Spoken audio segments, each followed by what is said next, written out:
Efendim Kat'ın yeni bölümüne hoş geldiniz. Bugün yanımda yine sanatçının kaderini tek bir kaydır hamlesiyle algoritmaları hükmeden ve problemleri çözen dijital dünyanın taçsız kraliçesi Esra Gençkaya var. Teşekkürler Sinem. Benim de yanımda müzik sektörünün en büyük krizlerini bile artık çay yerine kahve ile çözümleyen sevgili Sinem var. Çok güzel. Yine çok güzel anlatıldım. Yine çok güzel övüldüm. Fakat bugün karşımızda, stüdyomuzda bir neslin hislerine tercüman olan, alt üst olmuşum derken bile bizi o derin griden umut dolu maviye sürükleyen genç bir isim var. Mavi Gri'nin sesi, ruhu ve o tanıdık hüzünlerin mimarı Akif var. Akif hoş geldin. Teşekkür bulduk. ederiz bugün Ben bizi teşekkür kırmayıp ederim. geldiğin için. Estağfurullah. Çok güzel bir açılış yaptınız. Teşekkür ederim. Bitmedi. Bitmedi. Bitti sandınız ama bitmedi. Buyurun. Ya Akif, ya Sinem aslında çok stratejik bir açılış yaptı ama acaba gruptakiler seni buraya yollarken Esra ile Sinem birazcık delidir, onlara dikkat et falan gibi uyarılarda bulundu mu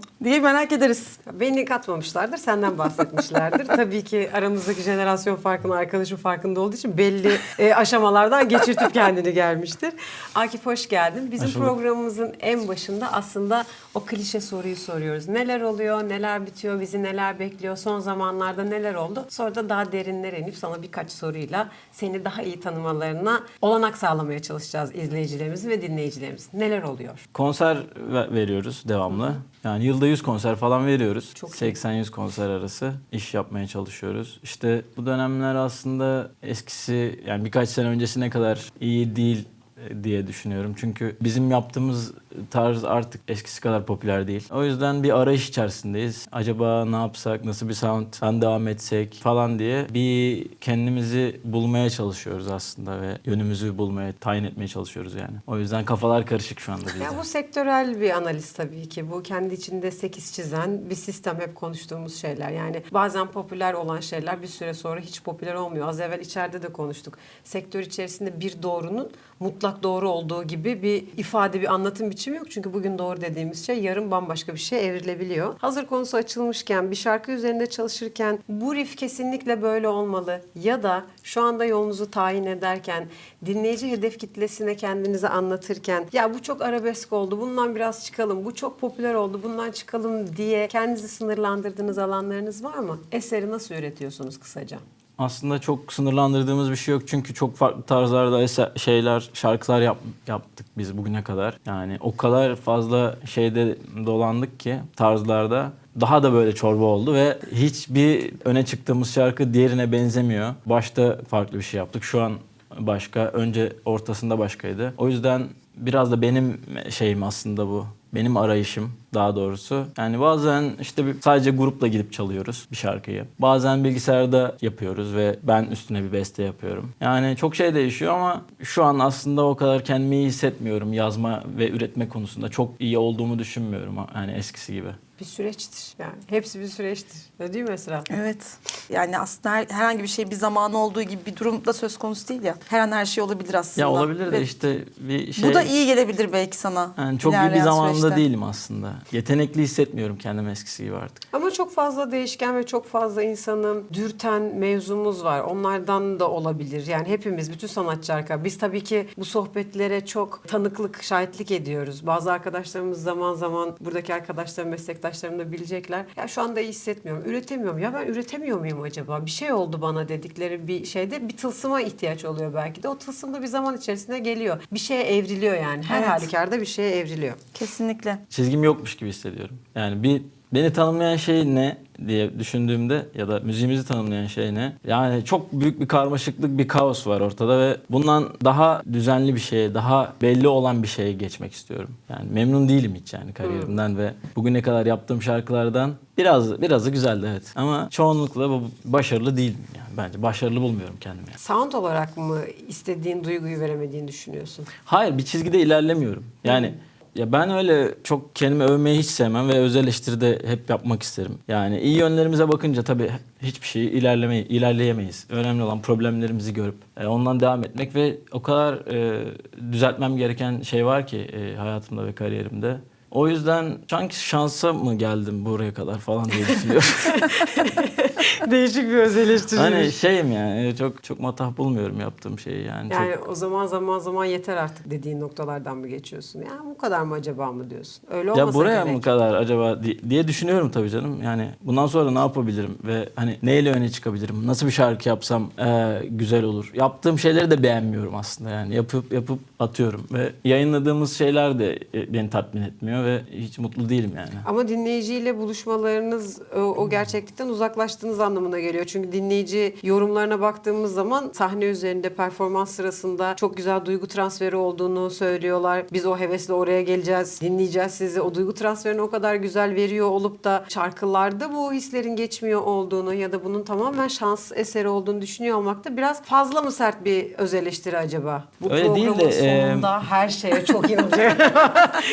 Öyle bu programın bazı sonunda şeyler çok işte acayip hissedeceksin. yani birkaç şarkı yani iyi, evet, onlar güzel ama tabii ben sahne yapmayı çok seviyorum. İşimi seviyorum ve devam etmek istiyorum. Devam edebilmem için de farklı bir şey ortaya koymam lazım. Ve bu stres de insanı yoruyor aslında. Sürekli bir ön planda bir şeyin durması gerekiyor ya, bir trendin bir yerinde durman gerekiyor. Konser yapabilmek için, devam edebilmek için, para kazanabilmek için ve ekibini elinde tutabilmen için. Siz bunları benden daha iyi biliyorsunuz zaten. O yüzden sürekli bir şarkının insanların dilinde olması gerekiyor. Ve o şu an o istediğim yerde değil. Yani istediğim düzeyde değil. Eski şarkılar tabii ki her çaldığımızda güzel oluyor ve duygu aktarımı elbette oluyor. Tabii ki güzel şarkılar ama yetersiz. Yeni bir rota oluşturmak istiyorsun. Aynen. Memnun değilim yani bu durumdan. Turnelerde ve işte şarkı üretim sırasında sürekli aslında ekip arkadaşlarınla birlikte bolca vakit geçiriyorsun. Birbirinizin en çekilmez yeter artık seni bir hafta görmek istemiyorum dediğiniz anlar oluyor mu birbirinize? 100 konser diyor, elbette ki oluyor diyor. Biz 2 gün Yani birbirimizi görmek görüyoruz. istemediğimiz anlar şaşırtıcı biçimde olmuyor. Çünkü biz zaten hep birlikte yaşıyor gibiyiz. Karşı karşıya yaşıyoruz arkadaşlarımızla. Bizim menajerimiz işte Sefa da burada. Ekip arkadaşlarımız da hep gecemiz gündüzümüz de hep birlikte olduğu için, genellikle hepsiyle değil ama bazılarıyla. O yüzden Bizim de öyle. Buradan çıkıyoruz, evden çıkıyoruz. Hep beraber. yani sosyal çevremi de, iş çevremi de, arkadaşlarımı ve aslında ailem gibi onlar benim ve sabah akşam gördüğüm insanlar. Orada da görmekten keyif alıyorum ve yalnız hissetmiyorum yani. Birbirimize destek oluyoruz her anlamda. Bu da değerli bir şey oluyor aslında yani. Peki şarkıların çoğu derin hüzün ve bir ayrılık teması üzerine gibi bir duygu veriyor bize. Öyle olmayabilir ama bize verdiği duygudan bahsediyorum. Yani artık çok mutluyuz diye mi şarkı yazamıyoruz gibi bir yere geldiğimiz, onun bizi korkuttuğu bir şey oluyor mu? Ya da senin için mutluluk senin sanatını öldürür mü? Yok, ben mutluyken yazdım hep iyi şarkıları bence. Bilmiyorum. İyi hissederken daha iyi şarkı yazıyorum gibi geliyor sanki. Yani kendimi bir moda sokup çok mutsuz gibi yapabiliyorum şarkı yazarken. Ama işte dönüp dolaşıp geldiğimiz nokta ne kadar kendimi iyi ifade edebiliyorum. Bence edemiyorum artık yani. Ama bir karar ver. Yani şarkılar iyi, iyi hissediyoruz, mutsuz da değiliz ama ayrılık acısı verebiliyoruz. Profilimize geçmiş, dinleyici hedef kitlemize de ulaşmışız. Bence bu şeyi çözeceğiz, bu bulmacayı çözeceğiz Esra. Aynen öyle. Sorularla bu bulmacayı çözeceğiz gibi duruyor. Bir şarkınızda geçen ve sadece sizin bildiği, kimsenin anlamadığı gizli bir şifreniz var mı? Şarkılarda geçen de. Evet, şarkının içerisinde kondurmuş olduğunuz, bunu sadece biz ekip olarak bilelim ama kimse bunu anlamasın dediğiniz öyle aralara sokuşturduğunuz şeyler oluyor mu? Ya zaten insanları anlatmak için uğraşıyoruz. Bir onunla uğraşırken bir de bununla Bir de uğraşırken. onunla gizli şifre koymak değil de biz zaten daha açık nasıl anlatabiliriz diye uğraşıyoruz açıkçası. Anlaşılmadığınızı düşündüğünüz anlar oluyor mu peki? Yani ya da yanlış anlamışlar şarkıyı tamamıyla dinleyici tarafından. Evet, oluyor.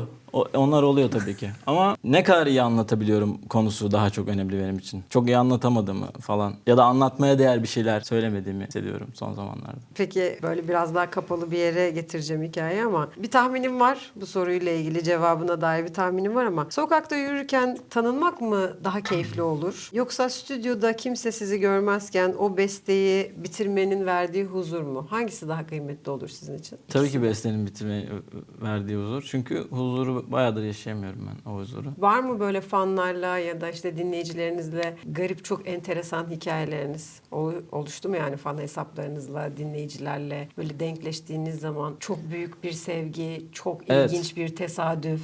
Var mı öyle küçük bir anınız? Bir an değil yani, böyle kısa bir sürü an var ama yani zaten zaman zaman oluyor ya. Hani hiç bazen fotoğraf çekiliyorlar tabii. Ama rahat rahat yine dolaşabiliyorum. Ara sıra rahatsız olduğum, baktığım şeyler oluyor. Mesela geçenlerde bir gösteriye gitmiştim bir arkadaşımla. Bir kız var önümde, ön sıramda tam oturuyoruz. Ya kendini selfie çekiyor ama bir yerde ben sürekli beni de alıyormuş gibi hissediyorum yani. Ondan sonra devam etti ve bir yüzlerce fotoğraf çekti falan böyle. Artık emin oldum yani beni çekiyor yani. Hani O benim. ve rahatsız oldum bundan hani. Ya istiyorsan hani gel fotoğraf çekilelim de ben çekilirim seninle hani. Yine beni Fotoblog gizli gibi gizli arkada. çekmeye çalışıyorsun. Bizde menajerlik refleksi olarak genelde araya girmeye yapıyoruz. Evet. Öyle durumlarda. Öyle Yok ben normal çekildiğini arkadaşımla bir yere hissetti. gitmişim yani hani beni niye öyle çekiyorsun ki? Saçma bir şey bu yani. Biz öyle sanatçılarımızın çok pozuna girmişliğimiz var. Hani kafa arkadaysa hemen böyle girip. Bir de ben çok severim o tatlılıkları böyle arkada böyle kulak yaparken Veya bir yerde falan. görmüş kamera şey gibi çekiyor atıyor bak abi seni gördüm falan arkamda arka profilimden ama böyle. Evet. Yani neden Tam bunu yemek yapıyorsun ki? yerken. Çağır abi, fotoğraf çekelim de yani onu yapanlar da çok var hani gelip fotoğraf çekiliyorlar ya da tuhaf bakıyorlar falan. İnsan böyle olunca da bir paranoya oluyor. Acaba herkes beni mi izliyor falan diye düşünüyorsun ama her zaman da karşılaştığım bir şey değil. Tam aradayım yani o konuda. Bazen şey yapıyorum. Öyle strese kapıldığım falan oluyor. Yani tam bu oranın o şeyi o. Mesela Gökhan Türkmen bir yere gitse herkes onu tanır tabii. Şey yapmaz yani. Ama beni zaman zaman insanlar tanıyor ve zaman zaman tanımıyorlar. Rahat mı olsam, şey mi yapsam, Tabii nasıl ki rahat davranacağımı ol. bilemiyorum Tabii yani ki bazen. rahat ol. Bu arada yani herkes herkesi tanıyacak diye bir şey yok. Kimse de kimseyi tanımıyor. Biz özellikle Gökhan'da bunu çok tecrübe ediyoruz. Çünkü Gökhan çok değişen bir yani. Bugün saçını değiştiriyor, Evet, çok yarın değişken. sakalını değiştiriyor. O konuda çok değişken olduğu için zaman zaman şunları yaşıyoruz biz. Ya ben sizi bir yerden tanıyorum ama falanla çok karşılaşıyoruz ama bende de oluyor, bence aynen. sanatçı gerçekten rahat olmalı. Esra'nın bir belgesel projesi var yapmak istediğimiz. Bu fan alışkanlıklarıyla ilgili. Mesela şunu gözlemleyebiliriz kendi aramızda konuşmalarımızda. Türkiye'deki müzik dinleyicisi sanatçıyla kurduğu bağı saygılı bir zemine oturtmuş aslında. Yani yurt dışında çok tuhaf örnekler var. Öyle mi? Gerçekten Ha. o otellerin önünde mesela konsere gidiyorsun hiç otelin önünde böyle 20 kişi çığlıklar falan. Bizde öyle bir şey yok. Bizde daha ben saygılı olduğunu düşünüyorum. Elbette ki içinde çok tuhaf şeyler var ama bence o dinleyici profili Türkiye'de tatlı bir zeminde. O bağı o yüzden daha sıkı kurduklarını Ama belki de düşünüyorum. şeyle de alakalı. Yani ben onu da fark ediyorum. Özellikle sosyal medyanın çok hani artması ve kullanım alışkanlıkları artmasıyla birlikte sanatçıyla fanı arasında aslında bir iletişim doğmaya başladı. Yani bir şarkıyı paylaştığı anda ona bir sanatçı tarafından beğeni atılması. Evet, güzel Aa diyor bir şey. beni gördü ne güzel. Evet. O yüzden de bence Tabii o canım. saygı ve o dışarıda gördüğü zaman ya da konser alanının önüne gidip ya otelin önüne gidip 100 kişi beklemiyor bizim Yani sanatçıları. biz hatırlamayız ama biz hatırlamayız ama eskiden mesela sanatçılara yüzünü eskitme diye tırnak içerisinde bir şey vardı. Şu Evet. anda her yerdeyiz. Yani kaçabileceğimiz bir alan yok. Yani sabah kahvaltıda yumurta yemeye gidiyorsun. İşte sevgilisiyle kavga mı etti diye haberin çıkabilir. Çünkü oradaki artık herkes yayıncı. Yok ya ben Evet. öyle bir magazinel bir değilim Yok zaten magazin de. olduğu için söylemiyorum. Öyleleri var tabii. Herkes kendi içinde zaten kendini bir yayıncı gibi düşünüyor. Yani senin o yüzden arkadaki fotoğrafını çekerken senden izin almasına gerek duymuyor olmasının sebebi o. Artık sen kamuya arz olmuş birisin. Değil mi? Yanlış mı söyledim? Pardon Esra Hanım. Kesinlikle, kesinlikle. Alt üst olmuşum yani sizinle özdeşleşti. Bu şarkıyı yılda 100 konser yaptığını söylüyorsun. Bu şarkıyı 1000. kez çalarken bile hala ilk günkü ana geri dönüyor musunuz? İlk çaldığınız zamandaki ana. Yoksa artık ya acaba playlisti değiştirsek mi? Yeni bir şeyler Yok canım eklesek onu mi? Gibi. çıkartamayız asla. Çünkü çok büyük bir şarkı. Bu haline örnek geldi. olarak başka bir şarkı da olabilir yani örnek olarak verdim. Çıkardığımız, değiştirdiğimiz şarkılar çok oluyor tabii. Ama onun gibi büyük şarkıları çalarken çok keyif alıyorsun çünkü insanlar zaten onu dinlemeye geliyorlar. O şarkının büyüsüne kapılarak geliyorlar insanlar. Aynı ilk günkü heyecanla çalıyor musunuz? Evet. Zevkle. Evet çok güzel. Yani zaten Peki. insanlar çok istekli olunca zaten anlıyorsun onu ve çok güzel bir enerji oluyor. Sıkılmıyorum ama şarkı söylerken aksine keyif alıyorum ve memnun oluyorum ilgiden. Ama yani bir yerde işte hadi alt üst olmuşumu söyle bize dediklerinde oluyorum yani. Çünkü artık konserde onun tadı hani şeyde değil. Benim öyle gitarla çalıp söylemem ya da istek rica üzerine söylemeyi sevmiyorum. Çünkü sıkılıyorum onu söylerken. Ama konserde bir prodüksiyon, bir seyirci, her şey güzel. Zaten onu söylemezsem ayıp olur. Evet. Çünkü insanlar onu dinlemeye geliyor zaten. Onun gibi şarkıları dinlemeye geliyor. Dünyanın en güzel kızını falan. Onu seviyorum ama normal hayatta hiç sevmiyorum. Kendi şarkımı söylemeyi sevmiyorum yani. Kendi sesini duymak nasıl bir his senin için. Bazı müzisyen arkadaşlarım kendi sesimi duyduğum zaman çok tuhaf hissediyorum falan. Başka birini dinliyormuşum gibi ve dinleyemiyorum. Ya Mesela şey oluyor, Gökhan da sizde de dinlemeyi- oluyordur. Hani konser biter, bir mekana gidersiniz. Pat sizin şarkıları açmaya başlarlar. Kebapçıdasın. Abi öf ya.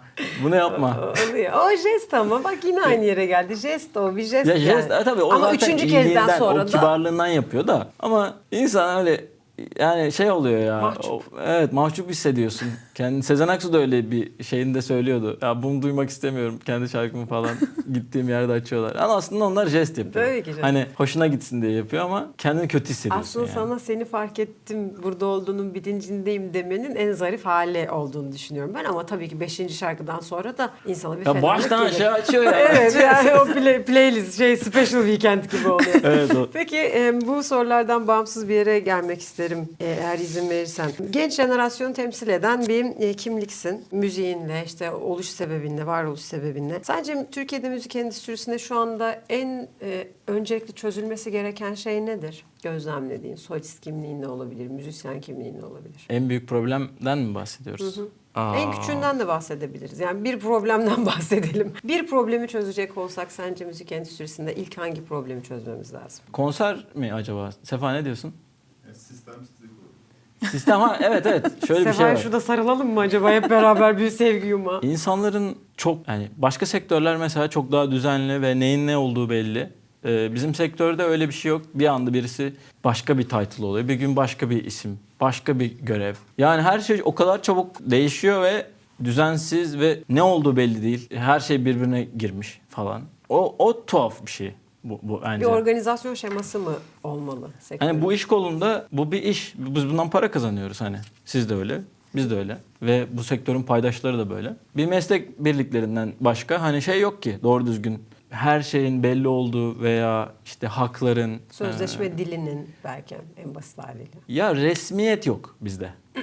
Bizim en büyük problemimiz bu, resmiyet yok yani. Her şey çok savruk, çok başına buyruk ve düzensiz yani. Ben bunu bu şeye girerken, bu işe başlarken hiç böyle olacağını düşünmüyordum. Hiç bu kadar saçma bir sektör olacağını düşünmüyordum.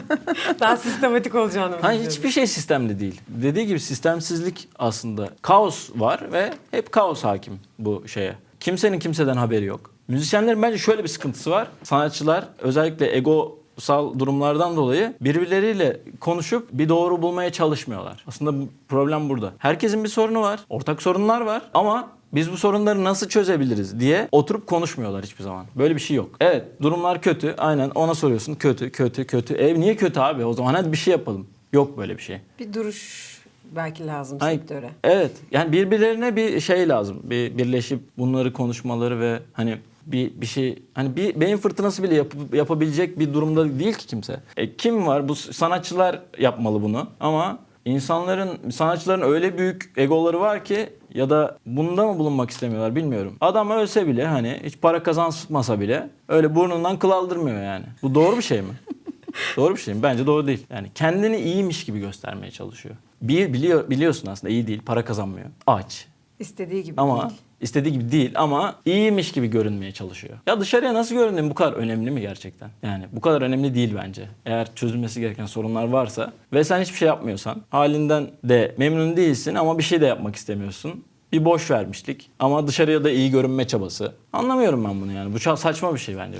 Yani belki şey gibi mi düşünüyorlar acaba? İyi gözükürsem hayatta kalabilirim. Allah aşkına kaç kişi para kazanıyor ki sektörde? Çok az kişi. Süperstarlar. İşte Gökhan Türkmen gibi isimler. A+ sanatçılar. Bunlar para kazanıyor. Yani çoğu para kazanmıyor zaten. Sanatçısından Zaten tut. birçoğu da belki kendi sistemini kurmaya çalışıyor sistemsizlik içerisinde. Yani sistemle ilgili bir eleştiri olduğu zaman eğer ortak paydada buluşabileceğin bir yapı yoksa o yapı sana başka bir yapı kurmaya ve kendi hanen içerisinde kapalı devre ilerlemeye. Aynen, kapalı devre ilerlemen gerekiyor. Ona vesile Mecbursun oluyor buna. ve aynı dili konuştuğun insanlarla bir zümre kurup o zümre içerisinde ilerleyip sessiz sakin istediğin Aynen. şeyi istediğin noktada işte haklarla ilgili de meslek birlikleriyle ilgili de ortak kanı şikayet neyse onların içerisinde varlık göstererek kendine bir yol arıyor aslında müzisyenler. Yani aman ben de yoluma bakarım diyor ki haklı yani ne yapsın? Yani herkes kendi dünyasında. Ne yapacaksın? Kendi işini yapıp devam edeceksin yani. Çünkü bir birlik yok ortada. Bir fikir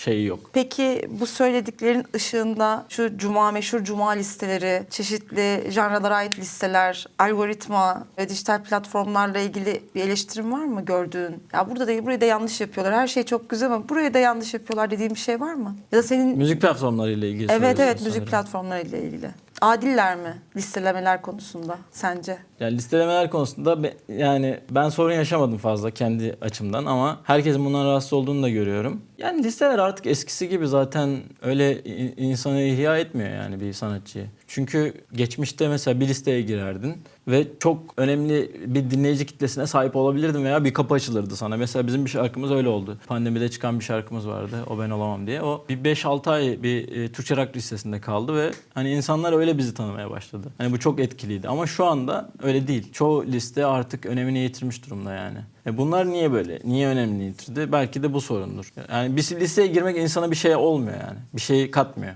artık eskisi gibi. Niye katmıyor? Ya da neler değişti bugüne kadar Spotify'da diyeyim. Ve diğer şey de var. O Spotify'ın bir alternatifi yok. Bu da mesela olmalı bence. Çünkü Netflix var, HBO var, başka şeyler var ve hepsi de kendi yerini edinmiş durumda. Ama müzikte sadece Spotify var. Yani şey olan, iyi olan. Niye diğerleri de onun kadar rekabet edemiyor buna? Bu da kötü bir şey mesela. Apple Müzik mesela çok az bir dinleyici kitlesine sahip. Bir kere rekabetin olmadığı bir yer müzik. Olamadığı. Bir YouTube'da o kadar şey değil. Spotify'a kadar ciddiye alınan bir yer değil sanki. YouTube'un kendisi öyle ama YouTube müzikten bahsediyorum. Öyle bir şey yok ama işte filmlerin olduğu yerde bir ton şey var ve hepsi de güzel yani. Bu bir sorun aslında. Zengin içerikleri var anlamında söylüyorsun. Program özetinde kendi içimde şunu değerlendirmesi yapabilirim. Sen kendi eleştirini çok sert bir dille kendine yapıyorsun anladığım kadarıyla. Müziğinizle ilgili de, yolculuğunuzla ilgili de bu eleştirileri yapıyorsun. Peki dışarıdan gelen eleştirilere karşı nasıl bir tutumunuz var? Ya da işte YouTube'da baktığınız zaman ya da herhangi bir platformda müziğinizle ilgili en böyle çarpıcı, hiç bunu böyle açıdan düşünmemiştim dediğim bir eleştiri var mı? Kendini eleştirdiğin cümlelerin dışında. Ya müzikle ilgili yapıcı böyle bu dediğin aklıma gelen şu an yok ama konserlerde yapılan bir eleştiri var. İşte kendi şarkılarınızı daha fazla çalın diye. Onu doğru buluyorum çünkü son zamanlarda bir sürü cover ekledik. O var ve zaten ben hani şeye takılmıyorum. Ben harika müzik yapıyorum da demiyorum. O yüzden mi göze batmayı bilmiyorum. Bazı insanlar kötü yorum görmeye dayanamaz ya da onu görmezden gelirler. Öyle birisi de değilim. Zaten farkındayım yani bir şeyleri daha iyi yapmam gerektiğinin. Kendim şimdi eleştirsem bir sürü şey sabah kadar konuşurum zaten yani. O yüzden başkasının bir şey demesine gerek yok. Yeterince Kendi içimizde acımasızım. biz o kadar şey yapıyoruz ki. Kendimizi o kadar yeriyoruz ki zaten. O yetiyor. Belki sizin motivasyonunuz da budur. Sizi ayakta tutan şey de budur belki, olabilir. Ya işte ayakta tutsan şey olsun lütfen. Çünkü hani başka bir iş yapmak istemiyorum hani. Çünkü başka bir günün birinde başka bir şey yapmak zorunda da kalabilirim.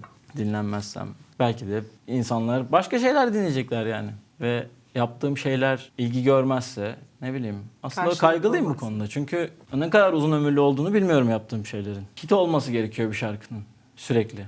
Buna mecbursun kariyerini sürdürmek için. Ya da çok fazla olup bir yerden sonra rölantiye alırsın. Ama şu an onun belli bir aşamasındayım ve daha çok yolum var ona sahip olmam için. Ne kadar sürdürebilirim bunu diye düşünüyorum işte. Çözeceğine eminim. O kadar büyütülecek bir mevzu olduğunu düşünmüyorum. Bunu Aslında çok çözebilecek- büyütülecek bir mevzu. Yani tabii ki çok büyütülecek bir mevzu ama bunu çözebileceğine eminim. Yani çözümünü o kadar büyüteceğim bir şey değil. Yani bir gün nasıl olması gerektiğini. Çünkü herkesin kendi yolculuğu. Yani ben burada tabii müzisyen arkadaşlarımız geldiği zaman çok değişik profilde, değişik kimselerle denkleşiyoruz. Bazıları sadece üretmek istiyor. Sanatçı doğası gereği duygusunu üretmek ve bunu sunmak istiyor. Bazısı hem bunu üretmek hem bunu gerçekten kişilerle buluşturmak istiyor. Bazıları sadece bunu paylaşmak istiyor. Herkesin kendi dengesi var ve herkes bir şekilde yolculuğunu buluyor. Ben ilk bunu söylememde bir beis yok herhalde. İlk Gökhan'la çalışmaya başladığımız zaman ben hırslı bir tipim aslında ve Esra hatırlar şey oluyordum. Şarkı çıkıyordu. Tuttu mu falan. Gökhan bir gün dedi ki her şarkının bir kısmeti var. Yani şarkı tutsun diye bir noktada değil, sakin ol. Ha, öyle mi ya dedim. Ha, öyle mi oluyor falan. Çünkü benim doğamda ben sanatçı tarafında değilim. Ben üreten tarafta değilim. Ben üreten tarafın sunulması gereken yerle ilgili o stratejiyi yapan taraftayım. Ve o presi çok hissediyordum. Şimdi hissetmiyorum. Arkadaşlarıma da onu söylüyorum. Siz doğanız gereği bunu üreteceksiniz. Doğanız gereği bundan kopamayacaksınız zaten. Sadece bunu sunmanın başka yollarını Ama bulacağız. şöyle bir şey var. Şimdi Gökhan Türkmen'in geldiği noktanın da burada çok önemi var. Ama bu Çünkü Gökhan noktaya Türkmen bugün 10 sene gelmiyorsun önce ya. böyle değildi. Şu Tabii anda ki. bir yere geldi ve bir top seviyesine ve bir doygunluk noktasına ulaştı. Bunun çok önemi var Tabii burada. ki biz bunu konuştuğumuz zaman 12 sene öncesi. Evet. Demek istediğim şey Tabii o önce- aslında. ya işte böyle değil. Biz sen şu an sancılı noktadayım Sadece- ama sizin rahat olan Tabii kısımdasınız ki yani artık. şunu demek istiyorum. Sadece Gökhan üzerinde bir eleştiri değil. Gökhan bizim çalıştığımız isimlerden bir tanesi. Birçok arkadaşımız da var. Yani çünkü sektörde o kadar fazla dinamik var ki insanların kendine başarılı hissetmesi çok zor. Çünkü bir puantaj sistemi var, bir matematik var, önüne çıkan bir şey var. Benim çok kıymetli müzisyen bir arkadaşım bir yapım şirketiyle anlaşmasını yaparken yapım şirketine eseri dinletiyor falan. Yapım şirketi diyor ki ya buna biraz klarnet mi falan. Çocuğun müziğinde klarnetin yeri yok. Diyor ki sen bunun notasını söyle, tonunu söyle. Ben diyor klarneti koyacağım. Ve İstanbul'u terk etti. Türkiye'yi terk etti. Yani öyle bir kendini başarısız hissetti ki sistem içerisinde. Yani yumurta kıran adamdan ben daha az dinleniyorum. Şu anda dünyayı sallıyor. Çok net. Çünkü herkesin kendi hikayesini anlatacağı bir yolculuğu olduğuna ben gönülden inanıyorum. Bu Herkes böyle bir değil şey. ya. Herkes star olamaz. Herkes star olmamalı Hayır, da star zaten. anlamında söylemiyorum. Her müzisyenin ama şimdi bakın falan. Ama Ya Gökhan röportajımı Türkmen böyle. bir star oldu bugün ve rahatsınız. Burada illa bu hani hayatın sonuna kadar bir şey yapmasa da olur artık. Çünkü bir yere gelmiş durumda ve artık orada şey değil, telaş yapacak bir şey yok artık. Bu rahatlık ve güzel bir şey. Hani oraya ulaşabilmek zaten mevzu ya. Herkes oraya ulaşamaz zaten. Çok az kişi bunu elde edebilir. İşte ben onu olmayacaksam ama şey diyorum yani çok şey görmüyorum diğer kısmı. Büyük bir sanatçı olmayacaksam başka bir şey yapayım yani diyorum. İyi bir şey yapmayacaksam olmasın. Büyük sanatçı olmadıktan sonra ne olacak ki yani? Kaç tane büyük sanatçı sayabilirsiniz? Kaç tane sayarsınız? Sayamazsınız ki fazla. Sezen Aksu dersinde bir şeyler 5-10 isim falan. Yani burada olmak önemli zaten. Yoksa sanatçının tabii ki bir sürü şeyleri var. Bir sürü türleri var ve önüne gelen sanatçı yani şu anda. Önüne gelen rapçi bilmem ne. Ama insanların halka mal olup büyük sanatçı ve büyük star olmak başka bir şey. Ben bunu yakalamak istiyorum tabii ki de. Yoksa şu an her şey çok güzel, mükemmel, ilerliyoruz falan da diyebilirim. Kaygım bu yani. Yoksa anlatır ne var ki yani bir şey olmak. Şarkı yapmakta ne var ki yani? Ne olur yani şarkı yapmakta? İnsanlar seni dinlemedikten sonra. Her şeyi sabahtan akşama kadar yaz paylaş, ne olacak ki? Doğru, Önemli olan bu geçmesi değil yani. lazım. Önemli olan iyi şarkı ve yani kalıcı şarkı yapmak. Bunların İnsanların hepsi bir kalbine bütün dokunmak. işte. Doğru şarkı, doğru zaman, doğru hedef, doğru hikaye, doğru birliktelik, doğru müzisyen. Doğru, her şeyi söyledim galiba sırasıyla. Yani söylediğin her şeyde evet değişik yorumlar ve haklı olduğunu, çok şey olduğunu düşünüyorum. Yolculuğun da ben iyi olacağını düşünüyorum senin adına. Güzel olacağını sizin adınıza. umarım iyi olur. Çünkü kolektif yapı kurmak bu işe başlamaktan daha zor bir şey.